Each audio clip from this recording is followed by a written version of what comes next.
Sir, Thiruvananthapuram ജില്ലയിലെ വെഞ്ഞാറമൂട് അഫ്റ്റാൻ എന്ന് പറയുന്ന ഒരു യുവാവ് കൂട്ടക്കൊലയാണ് നടത്തിയിരിക്കുന്നത്. സ്വന്തം ഉമ്മുമ്മയെ, അതുപോലെ അച്ഛൻ്റെ സഹോദരനെ, ഭാര്യയെ, അനുജനെ, കാമുകിയെ, ഇങ്ങനെയൊക്കെ ഒരു ദാക്ഷിണ്യമില്ലാതെ കൊലപാതകം നടത്തുന്നു. എന്നിട്ട് ബൈക്കിൽ കയറി അടുത്ത വീട്ടിലേക്ക് പോകുന്നു. 30 കിലോമീറ്റർ ചുറ്റളവിലാണ് ഈ സംഭവങ്ങൾ 3 വീട്ടിലായിട്ട് നടക്കുന്നത്. എങ്ങനെയാണ് യുവാക്കൾക്ക് ഇങ്ങനെ ഒരു ക്രിമിനൽ മൈൻഡ് ഉണ്ടാവുക? അസാധാരണമാണ്. നമ്മൾ ജീവിച്ച കാലത്ത് ഇവിടെ കേരളത്തിൽ സമാനമായ ഒരു സംഭവം ഉണ്ടായി എന്ന് പറയുന്ന ആലുവയിൽ ആന്റണി അല്ലേ, 6 പേരെ, ഒരു കുടുംബത്തിലെ 6 പേരെ കൊന്നു എന്നാണ് ഓർമ്മ. അതെ, റാണി എന്ന് പറഞ്ഞൊരു സ്ത്രീയും മറ്റുള്ളവരും എല്ലാം കൂടി. അത് സിനിജിക്ക് അതിന്റെ കൂടുതൽ കാര്യങ്ങൾ ഓർമ്മ അത്ര കൂടുതൽ. ആലുവ കൂട്ടക്കൊല എന്ന് പറഞ്ഞിട്ടാണ് അത് പ്രസിദ്ധമായത്. അതിൽ തന്നെ ഈ ആന്റണി എന്ന് പറയുന്നത് ആ കുടുംബത്തിലെ ഒരു വിശ്വസ്തനായിരുന്നു. അയാൾ ജോലിക്ക് നിന്ന മുതലാളിയുടെ കുടുംബം എന്ന് പറയാം. ആ കുടുംബത്തിൽപ്പെട്ട ആ മുതലാളിയുടെ സഹോദരിയെ, കൊച്ചുറാണി എന്നോ മറ്റോ ആണെന്ന് തോന്നുന്നു, ആ സഹോദരിയുടെ മകനോ മകളോ അങ്ങനെയുള്ള ഒരു ആൾ, പിന്നെ ആ മുതലാളിയുടെ ഭാര്യ, ഇവരുൾപ്പെടെ, പിന്നെ അവിടുത്തെ ഒരു ഗ്രാൻഡ് മദർ, ഈ പറയുന്ന മുതലാളി എന്ന് പറയുന്ന ആളുടെ അമ്മയാണെന്ന് തോന്നുന്നു, ഇവരെല്ലാം കൂടെ കൊല്ലുന്നു. അപ്പോൾ പിന്നീട് പുറത്തു വന്ന് ഇയാൾ വിദേശത്തേക്ക് പോകാനായിട്ട് ശ്രമിക്കുന്നു. അപ്പോൾ മുതലാളി പണം കൊടുക്കാമെന്ന് സൂചന നൽകി. പക്ഷേ ഇയാൾ വിചാരിച്ചത്ര പണം കിട്ടിയില്ല. അതിൻ്റെ വിരോധത്താൽ ഇയാൾ ഓരോരുത്തരെയായി കൊന്നു. പിന്നീട് വീട്ടിലേക്ക് വരുന്നവരൊക്കെ തന്നെ ആ ചുറ്റി ഉപയോഗിച്ച് അടിച്ച് കൊന്നു എന്നാണ്. പക്ഷേ അതിനകത്ത് വിശ്വാസയോഗ്യമല്ലാത്ത, അതിലും ചുറ്റി ഉപയോഗിച്ചിട്ടാണ് കൊന്നത്. അപ്പോഴും വിശ്വാസയോഗ്യമല്ലാത്തൊരു കാര്യം. ഇപ്പോൾ പണം കൊടുത്തില്ല എന്ന് പറഞ്ഞിട്ട് ഒരു കുടുംബത്തിലെ മുഴുവൻ ആൾക്കാരെ അങ്ങനെ കൊലപ്പെടുത്തേണ്ട കാര്യമുണ്ടോ? ഇനി ആന്റണി മാത്രമാണോ ആ കൊലയ്ക്ക് പിന്നിൽ? അതിനെ തുടർന്ന് മറ്റു വല്ലവരും ഉണ്ടോ? അതിനുശേഷം ആ കേസിൽ ആന്റണി സ്വന്തം കുടുംബത്തിലുള്ളവരെയല്ല കൊന്നത്. അല്ലല്ല, ആന്റണി ഒരു ജോലിക്ക് നിൽക്കുകയായിരുന്നു, ഒരു വലിയ സമ്പന്ന കുടുംബത്തിൽ. അയാൾ അവിടുത്തെ വിശ്വസ്തനായിരുന്നു. ആ വീട്ടിലെ മുതലാളി ഉൾപ്പെടെയുള്ള ആൾക്കാരെയാണ് കൊല്ലുന്നത്. ആ കൊലയുമായി ബന്ധപ്പെട്ട് പിന്നീട് എസ് എൻ സ്വാമിയുടെ തിരക്കഥയിൽ ഒരു സിനിമയൊക്കെ ഇറങ്ങിയിരുന്നു. അപ്പോൾ ആ 6 പേരെയും കൊന്നത് ആന്റണി ഒറ്റയ്ക്കല്ല, ഇയാളുടെ കൂടെ ആരൊക്കെയോ ഉണ്ടായിരുന്നു എന്നൊക്കെ പറഞ്ഞു. പക്ഷേ പിന്നീട് പോലീസ് അന്വേഷണത്തിൽ അയാൾ തന്നെയാണ് കുറ്റക്കാരനൊക്കെയാണ് വന്നേക്കുന്നത്.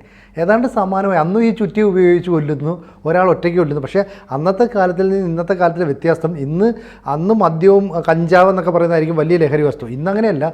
സിന്തറ്റിക് രാസവസ്തുക്കൾ മുതൽ സ്റ്റാമ്പ് പോലെയുള്ള, LSD പോലെയുള്ള അത്യന്താധുനികമായ മയക്കുമരുന്ന് ഉൾപ്പെടെ കിട്ടുന്നുണ്ട്. ഈ മയക്കുമരുന്ന് ഇല്ലാതെയും ഇത് ചെയ്യാൻ പറ്റും.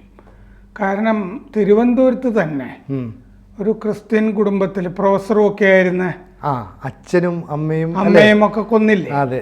എന്നിട്ട് അയാളെന്തോ പിശാചിനെ ആരാധിക്കുവോ? അതെ, പിശാചിനെ ആരാധിക്കുന്നത്, അങ്ങനെ എന്തോ ഒരു മാനസിക നില തകരാറാണോ എന്നൊക്കെ മെഡിക്കൽ സംഘം പരിശോധിക്കുകയൊക്കെ ചെയ്തില്ല. അതെ അതെ. അപ്പോൾ ഇപ്പൊ ജയിലിലാണ് അല്ലേ? അതെ. അപ്പോൾ സ്വന്തം തീ വെക്കുകയൊക്കെ ചെയ്തു, വീടുകയൊക്കെ ചെയ്തു. അപ്പോൾ സ്വന്തം കുടുംബത്തിലെ ആളുകളെ കൊന്നൊരു കേസ് അതാണ് ഇതുപോലെ. പക്ഷേ ഇത് അതിനേക്കാൾ നിഷ്ഠൂരാണ് സാർ. സ്വന്തം സഹോദരൻ എന്ന് പറഞ്ഞാൽ 9ാം ക്ലാസ്സിൽ പഠിക്കുന്ന വിദ്യാർത്ഥിയാണ്. അവന് ഇഷ്ടപ്പെടുന്ന പെണ്ണ്, അവൾ ബിരുദാനന്തര ബിരുദത്തിന് പഠിക്കുന്നതാണ്. പിന്നെ വാപ്പയുടെ ഉമ്മയുടെ ഗ്രാൻഡ് മദർ എന്ന് പറയുന്ന ഒരാൾക്ക് 95 വയസ്സുണ്ട്. പിന്നെ സ്വന്തം അമ്മ. ഇവരെയൊക്കെ എങ്ങനെ കൊല്ലാൻ കഴിയും? 95 വയസ്സുള്ള ഒരാൾ സ്വർണം കൊടുത്തില്ലെന്നാണ് തോന്നുന്നു അവനെ പകയുണ്ടാക്കിയത്. ഇതിൻ്റെ പല ഭാഗങ്ങളും ആലോചിക്കാൻ പോലും പറ്റാത്ത വിധത്തിലാണ് കിടക്കുന്നത്. പഴയ മുഗൾ രാജാക്കന്മാർ, ഔറംഗസേബിനെ പോലുള്ളവരെ അല്ലേ, മുഹമ്മദ് ഗസ്നി, ഇവരുടെയൊക്കെ കഥയിൽ ഇപ്പോൾ വന്ന ചാവ എന്ന് പറഞ്ഞ സിനിമയിൽ തന്നെയൊക്കെ ക്രൂരത നമുക്ക് കാണാം. ഇതിലിപ്പോൾ പറയുന്നത് എന്താണെന്ന് വെച്ചാൽ, സഹോദരനെ കൊന്നല്ലോ, 9ാം ക്ലാസ്സിൽ പഠിക്കുന്ന സഹോദരൻ. അയാൾക്ക് എന്താ കുഴിമന്തി ബിരിയാണി വാങ്ങിച്ചു കൊടുത്ത് ഈ മൃഷ്ടാന്ന ഭോജനത്തിന് ശേഷം ആണ് ചുറ്റി കൊണ്ട് അടിച്ചു വന്നിരിക്കുന്നത്. അവര് നല്ല സുഹൃത്തുക്കളെ പോലെയാണ് അനിയനും ചേട്ടനും കഴിഞ്ഞിരുന്നത്. തമ്മിൽ 10 വയസ്സിന്റെ ഡിഫറൻസ് ഉണ്ട്. ഭയങ്കര അറ്റാച്ച്മെന്റ് ആയിരുന്നു അനിയനോടെന്നാ പറയുന്നത്. അറ്റാച്ച്മെന്റിന്റെ കാര്യം പറഞ്ഞു കഴിഞ്ഞാല് കാമുകിയാണല്ലോ കൊന്നിരിക്കുന്നത്. സ്നേഹ കൂടുതൽ കൊണ്ട് ആളുകൾ ഇങ്ങനെ കൊല്ലാറുണ്ടോ? അപ്പൊ ഇതിൽ എനിക്ക് ബേസിക്കായിട്ട് തോന്നിയ സംഭവം, ഈ ടെലിവിഷനിൽ ഇത് കണ്ടുകൊണ്ടിരിക്കുന്നത് വലിയ പ്രയാസമായിരുന്നു. പക്ഷേ ഇന്നലെ കുറച്ചു നേരം കണ്ടിട്ട് ഓഫ് ചെയ്ത് ഇന്ന് ബാക്കി എന്താണെന്ന് നോക്കുമ്പോൾ പിടികിട്ടുന്നൊരു കാര്യം എന്താണെന്ന് വെച്ച് കഴിഞ്ഞാൽ, ആ പെൺകുട്ടിയെ ഇയാൾ ഇറക്കി കൊണ്ടുപോകുന്നിട്ടുണ്ട് വീട്ടിൽ നിന്ന്. പക്ഷേ ഈ പണ്ടത്തെ പോലെ ഒന്നുമല്ല, ഇയാൾക്ക് അങ്ങനെ ജോലിയോ ശമ്പളമോ ഒരു കുടുംബം പോറ്റാനുള്ള സംഗതിയൊന്നും ഉള്ളതായിട്ട് പറയുന്നില്ല. 23 വയസ്സല്ലേ? അതെ, 23 വയസ്സാണ്. പക്ഷേ ഇറക്കിക്കൊണ്ടുവന്ന് കഴിഞ്ഞു. 2 ദിവസമായിട്ടോ 3 ദിവസമായിട്ടോ ആ കുട്ടി അവിടെ ഉണ്ട്. അയൽക്കാർ പറയുന്നുണ്ട്. അഞ്ചൽ സെന്റ് ജോൺസ് കോളേജിൽ പോസ്റ്റ് ഗ്രാജുവേഷൻ പഠിക്കുന്ന കുട്ടിയാണ്. അത്രയും വിദ്യാഭ്യാസം ഇയാൾക്ക് ഉണ്ടോ എന്ന് അറിഞ്ഞുകൂടാ. അപ്പോൾ അങ്ങനെ വന്നപ്പോൾ ഈ പ്രണയം ഈ കുടുംബത്തിൽ ഒരു സംഘർഷം നേരത്തെ തന്നെ വിതച്ചിട്ടുണ്ട്. ഇവൻ്റെ ബാപ്പ സ്ഥലത്തില്ല, ഗൾഫിലാണ്. ഗൾഫിൽ ഇയാളൊരു വിസിറ്റ് വിസയിലാണ് ഇവൻ നേരത്തെ പോയിരുന്നത്. ആ ബാപ്പയുടെ ബിസിനസ് തകർന്നിട്ടുണ്ട്. 75 ലക്ഷം രൂപയുടെ കടമെന്നോ എന്തോ പറയുന്നുണ്ട്. എന്തായാലും ബിസിനസ് തകർന്നിട്ടുണ്ട്. അപ്പോൾ അവിടെ നിൽക്കക്കളിയില്ല, അവിടെ നിന്നിട്ട് കാര്യമില്ല. ഇയാൾ ഇവിടെ വന്നു. ഇവിടെ വന്നു കഴിഞ്ഞിട്ട് ഇയാൾക്ക് ധാരാളം പൈസ ആവശ്യമുണ്ട്. എന്തായാലും മദ്യപിച്ചതായിട്ട് മൊഴി കൊടുത്തതായിട്ടാണ് പറയുന്നത്. ഡ്രഗിൻ്റെ കാര്യം നമുക്കറിയില്ല. ആദ്യം അത് കണ്ടെത്തിയതായിട്ട് റിപ്പോർട്ട് വന്നിരുന്നു, ശരീരത്തിൽ അതിൻ്റെ അംശം കണ്ടെത്തിയിരുന്നു എന്നൊക്കെ റിപ്പോർട്ട് വന്നിരുന്നു. എന്തായാലും ഈ പെൺകുട്ടിയും ഇയാളും കൂടി കഴിഞ്ഞ വ്യാഴാഴ്ച ഒരു പണമിടപാട് സ്ഥാപനത്തിൽ പോയിട്ടൊരു സ്വർണ്ണമാല പണയം വെച്ചിട്ടുണ്ട്. പണയം വെച്ചിട്ട് 90,000 രൂപ കിട്ടി. ഈ കുട്ടിയുടെ ഐഡൻറ്റിറ്റി കാർഡ് ആ പണയത്തിന് ഉപയോഗിച്ചിട്ടുണ്ട്, ഈ പെൺകുട്ടിയുടെ. അപ്പോൾ അത്രയും പണം എന്ന് പറഞ്ഞാൽ കഴിഞ്ഞ വ്യാഴാഴ്ച തന്നെ ഈ നീക്കങ്ങൾ നടക്കുന്നുണ്ട്. ഈ പെൺകുട്ടിയെ ഇറക്കി കൊണ്ടുപോരാനോ കൂടെ പാർപ്പിക്കാനോ. അതൊരു ഭാഗം. അവിടുന്ന് കഥ തുടങ്ങിയാൽ ഏതാണ്ട് നമുക്കൊരു പിടുത്തം കിട്ടും ഇതിൽ. പിന്നെ ഈ 95 വയസ്സുള്ള മുത്തശ്ശിയെ കൊല്ലുന്നുണ്ടല്ലോ. അവരുടെ കയ്യിലൊരു മാല, സ്വർണ്ണമാല ഉണ്ടായിരുന്നു. അത് ഇയാൾ ചോദിച്ചിരുന്നു. ഇയാൾക്ക് ഭയങ്കര പൈസയുടെ ആവശ്യമുണ്ട്. അപ്പോൾ ആ മാല എന്ത് ചെയ്തു എന്ന് വെച്ചാൽ ഞാൻ ഈ പല ടെലിവിഷൻ ചാനലുകൾ കണ്ടിട്ട് എനിക്ക് കിട്ടിയൊരു കഥയാണ് പറയുന്നത്.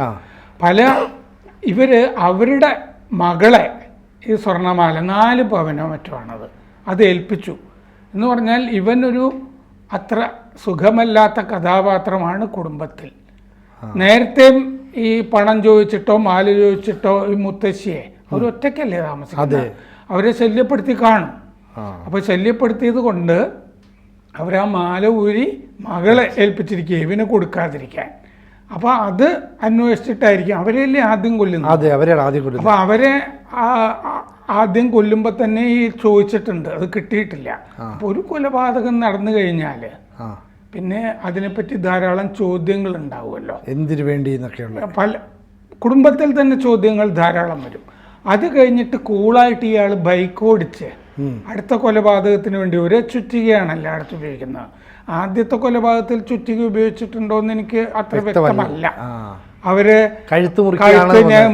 ഞെരിച്ചിട്ടൊക്കെ ആയിരിക്കാം. കാരണം അത് കഴിഞ്ഞിട്ട് എപ്പോഴോ ഈ ചുറ്റിക വാങ്ങിച്ചതായിട്ട് കടയിൽ പോയിട്ട് അതങ്ങനെ ചുറ്റിക വാങ്ങിച്ച കടയൊക്കെ ഐഡന്റിഫൈ ചെയ്തിട്ടുണ്ട്. അപ്പോൾ അവരൊന്നാമത് പ്രായമായ സ്ത്രീയാണല്ലോ.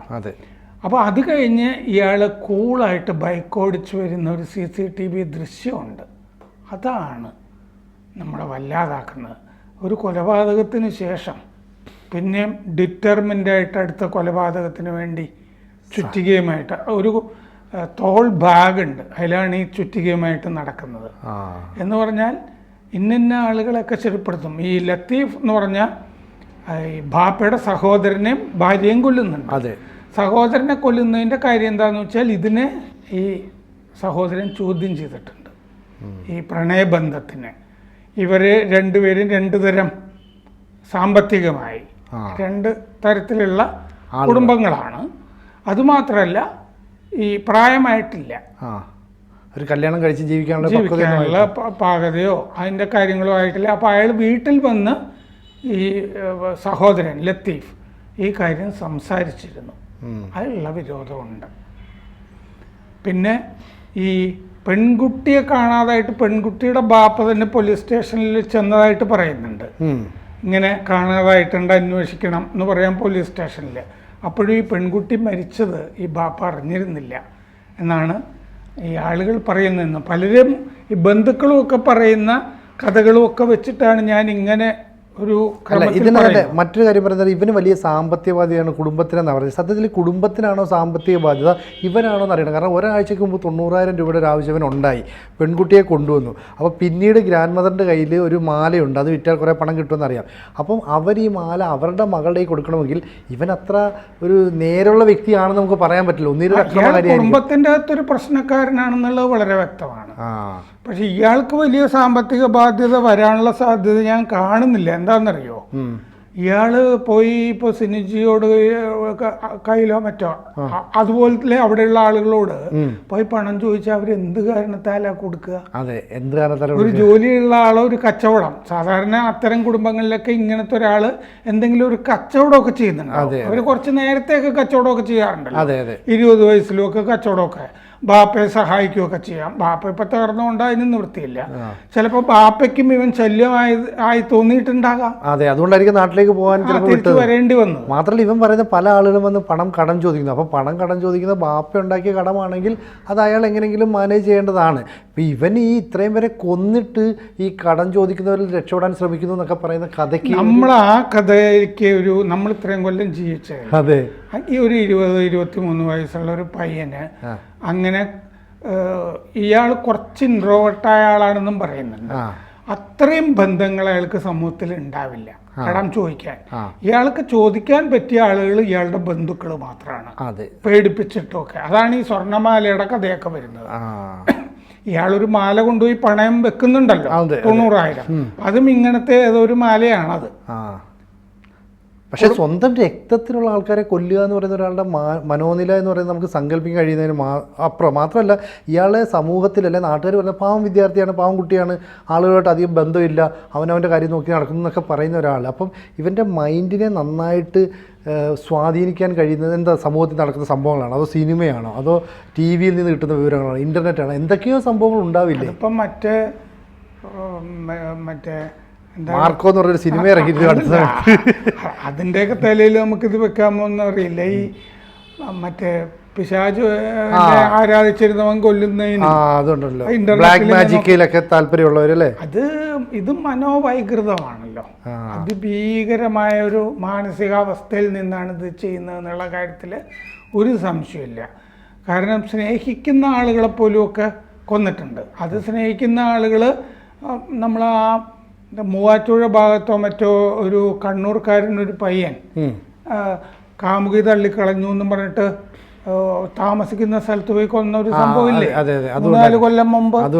അപ്പം മനസ്സ് ഭയങ്കരമായിട്ട് മാറും ഈ ചില ഘട്ടങ്ങളിൽ. ശരിക്കും ഈ നമ്മുടെ ഉള്ളിൽ നമ്മൾ കാട്ടിലൊക്കെ ജീവിച്ചിരുന്ന കാലത്ത് ഇര തേടാനും ഒക്കെ ആയിട്ടൊരു ഉള്ളിലൊരു വേട്ടക്കാരനുണ്ടല്ലോ, ഒരു പിശാച്. സമൂഹത്തില് കുറെ നിയമങ്ങളും കാര്യങ്ങളും ഒക്കെ ഉള്ളതുകൊണ്ട് ഈ പിശാചിനെ അടക്കി പിടിച്ചാണ് മനുഷ്യൻ നിൽക്കുന്നത്. ഈ പൂർണ്ണമായിട്ടും പിശാചായി മാറുന്നൊരു ഘട്ടം വരുമല്ലോ. അതാണ് ഇയാളുടെ ജീവിതത്തിൽ ഉണ്ടായത് എന്നുള്ള കാര്യത്തിൽ സംശയമൊന്നുമില്ല. പക്ഷെ ഭീകരമായിപ്പോയി, അതിഭീകരമായിപ്പോയി. ഈ ചരിത്രത്തിൽ തന്നെ, നമ്മുടെ സാമൂഹിക ചരിത്രത്തിൽ തന്നെ അസാധാരണമായ ഒരു സംഭവമായിപ്പോയി അത്. അപ്പോൾ എന്തായാലും പോലീസ് അന്വേഷണം നടക്കുകയാണ്. അപ്പോൾ അന്വേഷണത്തിൻ്റെ യഥാർത്ഥ വിവരങ്ങൾ ഇനിയും പുറത്തു വരട്ടെ. അപ്പോൾ നമുക്ക് വീണ്ടും ഈ വിഷയം തന്നെ നമുക്ക് സംസാരിക്കാം. കൂടുതൽ വാർത്തകളും വിശേഷങ്ങളും നിങ്ങളിലേക്ക് എത്താൻ ABC മലയാളം സബ്സ്ക്രൈബ് ചെയ്യുക, ബെൽ ബട്ടണും അമർത്തുക.